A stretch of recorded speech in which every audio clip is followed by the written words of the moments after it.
안녕하세요. 연두국의 연주부입니다. 만성병증에 좋은 5가지 껍질이 있습니다. 마늘, 양파, 생강, 계피, 그리고 포도 껍질입니다. 5가지 껍질 중 오늘 주제는 마늘 껍질입니다. 영상을 찍는 지금 시점은 햇마늘철입니다. 저도 마늘 한 접을 사서 저녁에 껍질을 까다가 불현듯 이 아까운 마늘 껍질을 버리시면 안 되는데 라는 생각에 마늘 껍질을 유용하게 쓰실 수 있도록 급하게 영상을 시작합니다. 알맹이는 용도에 맞게 사용하시면 되고 그동안 마늘 껍질을 버리셨다면 이제는 버리지 마세요. 마늘 하면 혈관 청소부로서 심혈관 건강을 지킬 수 있는 대표 음식이죠. 마늘에 있는 피를 맑게 하는 성분이 알리신입니다. 알싸하고 매운맛을 내는 알리신 성분은 마늘 알맹이뿐만 아니라 마늘 껍질에도 굉장히 많아요. 껍질에 있는 알리신이 우리 혈관 속에 피가 굳어지는 덩어리, 이 혈전을 없애주고 혈관을 튼튼하게 해주는 역할을 합니다. 체내에 있는 나쁜 콜레스테롤을 몸 밖으로 내보내기 위해서는 식이섬유와 황산화 성분이 필요합니다. 식이섬유는 나쁜 콜레스테롤을 흡착해서 우리 몸 밖으로 배출하는 데 도움을 주고 황산화 성분은 콜레스테롤의 산화를 막아 나쁜 콜레스테롤이 만들어지지 않도록 관리하는 필수 성분입니다.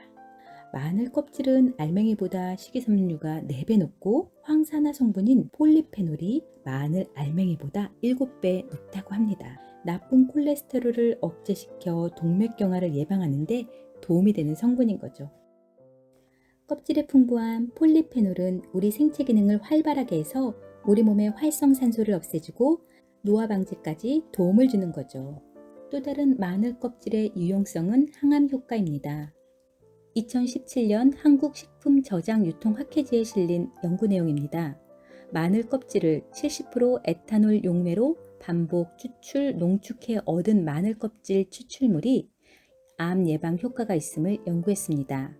이 중에 특히 유방암 세포와 간암 세포의 증식이 억제된 것으로 나타났습니다. 마늘 껍질의 영양 성분을 효과적으로 드실 수 있는 방법을 말씀드릴게요. 5월에서 6월에 햇마늘을 사오시면 통마늘을 쪼개서 겉껍질은 벗겨버리고 안쪽에 있는 보랏빛이 도는 이 속껍질만 사용할 거예요. 이렇게 겉껍질은 버리시고 속껍질을 따로 모으시면 됩니다. 모아놓은 마늘 껍질은 잔류 농약을 제거하기 위해 세척을 해줘야 해요. 우선 첫 번째 단계로는 물로 껍질 표면의 오염물을 닦아내는 거예요. 마늘 껍질을 세척할 물에 담가두기 전에 마늘 껍질 표면에 붙어있는 오염물질을 한 차례 씻어냅니다. 오염물질이 껍질에 코팅되듯이 들러붙어 있으면 농약 세척을 위해서 세척물에 담가 놓아도 농약이 물에 잘 녹아나오지 못하니까요. 껍질 사이사이가 비벼지도록 살살 문질러 줍니다.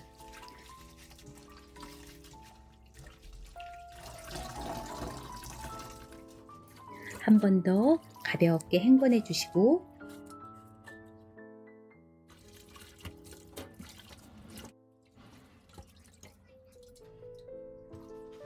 (2단계인) 소주 세척물에 담가두기입니다.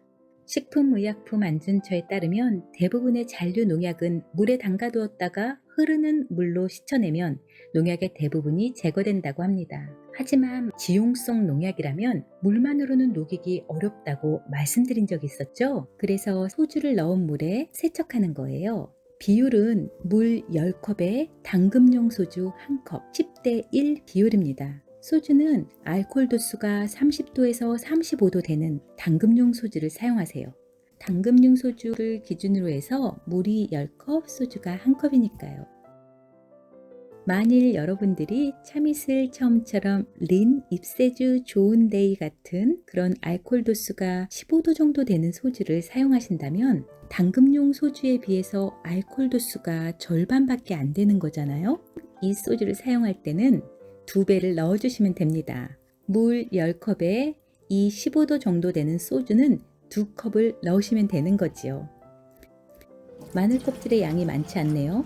물 10컵에 당금용 소주 1컵을 넣어서 껍질을 씻어 볼게요.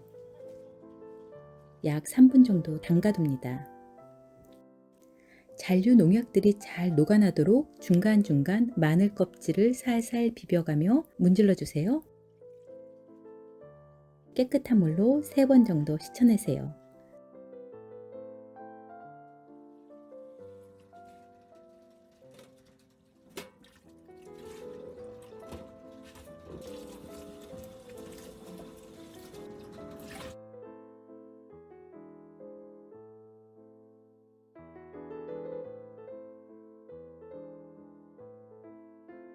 마지막 단계입니다.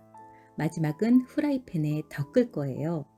2009년 식품의약품 안전평가원 연구 결과에 따르면 가열 조리를 하면 열에 의해 농약이 분해되어진다고 했습니다.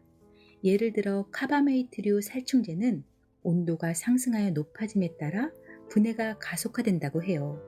깨끗이 씻어내 물기를 뺀 마늘 껍질을 촉촉한 상태에서 덮으셔도 좋고 하루를 건조시킨 후 덮으셔도 좋아요. 저는 식탁 위에서 하룻밤 건조했어요. 자, 한 줌씩 소분해서 덮어 볼게요.